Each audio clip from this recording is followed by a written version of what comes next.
आज हम पढ़ेंगे भक्ति आंदोलन।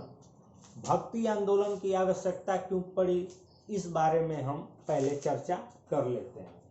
तो बहुत अगर प्राचीन काल में जाएंगे तो उस समय भारत में सनातन धर्म बहुत ही चरम सीमा पे था, परंतु बाद में बौद्ध धर्म, जैन धर्म, फिर भारत में इस्लाम धर्म का भी आगमन हो चुका था और जैन धर्म और बौद्ध धर्म भी इन्हीं इलाकों में था। तो फिर जब जैन धर्म और बौद्ध धर्म ऊपर जा रहा था तो सनातन धर्म का ग्राफ नीचे आ चुका था। और जब 6वीं शताब्दी में जैन धर्म और बौद्ध धर्म अपने पतन की तरफ जा रहे थे तो उस समय सनातन धर्म के संतों ने सोचा कि ऐसी क्या कमियां रह गई थी कि सनातन धर्म में अन्य धर्म जो है आके अपना प्रभाव जमाते जा रहे हैं। तो इसमें संतों ने जब विचार किया तो उन्होंने पाया कि कहीं न कहीं भाषा की कठिनता या भाषा की जो एकात्मक रूप है वो बाधा आ रहा था। और हम जानते हैं कि भारत में उत्तरी भारत की यदि बात करें तो अलग भाषा था और दक्षिण भारत की बात करें तो अलग भाषा। तो यदि उत्तरी और दक्षिणी भारत के परिप्रेक्ष्य में समझें तो जैन और बौद्ध धर्म का अधिकांश प्रसार इन्हीं क्षेत्रों में हुआ। हालांकि दक्षिण में भी कुछ हुआ था, उससे हम लोग नकार नहीं सकते, लेकिन ज्यादातर उत्तर भारत में और दक्षिण भारत में सनातन धर्म कहीं न कहीं वो स्टेबल रहा बाद के समयों तक। और दक्षिण भारत के परिप्रेक्ष्य में बात करें तो वहाँ अलवार संत और नैनार संत जो थे, जो हम यहाँ पे देख सकते हैं। तो भक्ति आंदोलन का शुरुआत जो है वो दक्षिण भारत से ही हुआ और इसमें मुख्य भूमिका निभाई अलवार संतों ने। यदि भक्ति आंदोलन के शुरुआत की बात कही जाए तो अलवार संतों ने किया। तो अब हम देखेंगे कि अलवार संत कौन थे। तो दक्षिण भारत में दो मत थे, एक अलवार एक नैनार। अलवार संत जो थे वो विष्णु भक्त थे, नैनार संत जो थे वो शिव भक्त थे। तो हम सरल भाषा में बोल सकते हैं कि शिव की आराधना करने वाले को हम लोग अलवार बोलते हैं और नैनार जो है विष्णु की आराधना करने वाले को हम लोग अलवार बोलते हैं और शिव की आराधना करने वाले को हम लोग नैनार बोलते हैं। तो अब कभी कभी इसमें संख्या भी पूछ सकता है, तो अलवार संतों की संख्या 12 थी और नैनार संतों की संख्या 63 थी। इस संख्या को हम लोग याद रखेंगे, अलवार में 12 और नैनार में 63। और अलवार विष्णु भक्त थे और नैनार शिव भक्त थे। इसी क्रम में जब अलवार संत अगर भक्ति आंदोलन की बात करेंगे तो इन्होंने भक्ति आंदोलन को प्रसार शुरू किया, परंतु अगर हम नियमित ढंग से बोलेंगे, एक विस्तृत रूपरेखा अगर भक्ति आंदोलन को किसी ने दिया तो वो थे शंकराचार्य। शंकराचार्य चूंकि इनका जो बैकग्राउंड था वो नैनार मत से था, ये बचपन से ही, या इनके फैमिली का बैकग्राउंड की बात करेंगे तो ये नैनार के आते थे अंतर्गत और इनका बचपन में नाम शंकर था। और जब ये शिक्षित हुए आगे चल के तो शंकराचार्य कहलाए। इन्होंने विस्तृत एक तरह से कहेंगे कि भक्ति आंदोलन का प्रसार करने के लिए 4 पीठों की स्थापना की, पूरब में, पश्चिम में, उत्तर में और दक्षिण में।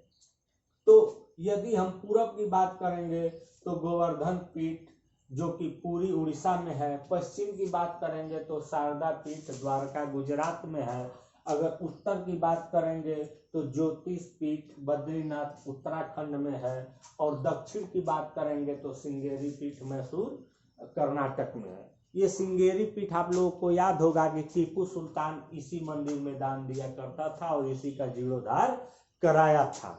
तो अगर हम शंकराचार्य के मत की बात करें तो उन्होंने अद्वैतवाद का मत दिया। उनका कहना था कि ईश्वर एक है। और उसके बाद हम अद्वैतवाद को मानने वालों की बात करें तो उसको हम स्मृति संप्रदाय में रखते हैं। अगर शंकराचार्य के मत का बात किया जाए तो अद्वैतवाद मत था, और अगर इनके संप्रदाय की बात की जाए तो स्मृति संप्रदाय। तो शंकराचार्य जो ये 4 मठों का निर्माण कराए थे चारों दिशाओं में, ये आगे चल के भक्ति आंदोलन में बहुत ही महत्वपूर्ण भूमिका निभाते हैं और हर क्षेत्र में कहीं न कहीं सनातन धर्म के बारे में एक पुनरुत्थान हम लोग कह सकते हैं कि इन्होंने किया। शंकराचार्य जैन धर्म और बौद्ध धर्म को दक्षिण भारत में प्रसार कह सकते हैं कि रोकने में सफल हुए, परंतु शंकराचार्य के मत के विरुद्ध विवाद में मत दिए जाने लगे। 12वीं शताब्दी आते आते लोग अद्वैतवाद से असंतुष्ट हो गए और उन लोगों ने अपना मत देना शुरू कर दिया। तो उसी क्रम में हम देखेंगे कि माधवाचार्य ने द्वैतवाद का मत दिया और इनके मानने वाले को ब्रह्मा संप्रदाय कहा गया। उसी प्रकार निम्बकाचार्य की बात करेंगे तो द्वैतवाद और इनके मानने वाले को सनक संप्रदाय में रखा जाता है, और वल्लभाचार्य ने शुद्ध द्वैतवाद का दिया जिनको मानने वाले को पुष्टि संप्रदाय में रखा जाता है, और रामानुजाचार्य ने विशिष्ट द्वैतवाद का सिद्धांत दिया और उनके मानने वालों को श्री गणेश संप्रदाय में रखा जाता है। तो इस प्रकार हम देख सकते हैं कि शंकराचार्य के मत को इन लोगों ने खंडन कर दिया और अपने अपने मत दिए, परंतु अभी तक जो भक्ति आंदोलन था पूर्ण रूप से दक्षिण भारत में ही चल रहा था। इसको उत्तर भारत में यदि हम लाने का किसी को श्रेय देते हैं तो वो है रामानंद। रामानंद ने देखा कि दक्षिण भारत की भाषा और उत्तर भारत की भाषा में अंतर है, तो उन्होंने दक्षिण भारत से भक्ति आंदोलन को उत्तर भारत में लाने के लिए हिंदी भाषा को माध्यम चुना और इसमें इनको काफी अपार सफलता मिली। उत्तर भारत में भक्ति आंदोलन 2 भागों में विभक्त हो गया, सगुण भक्ति और निर्गुण भक्ति। सगुण भक्ति में हम राम और कृष्ण जी के बारे में पढ़ेंगे। इसमें सगुण भक्ति में हम कह सकते हैं कि मूर्ति पूजा करने वालों को सगुण भक्ति में रखा गया और जो मूर्ति पूजा में विश्वास नहीं रखते थे उनको निर्गुण भक्ति शाखा में रखा गया।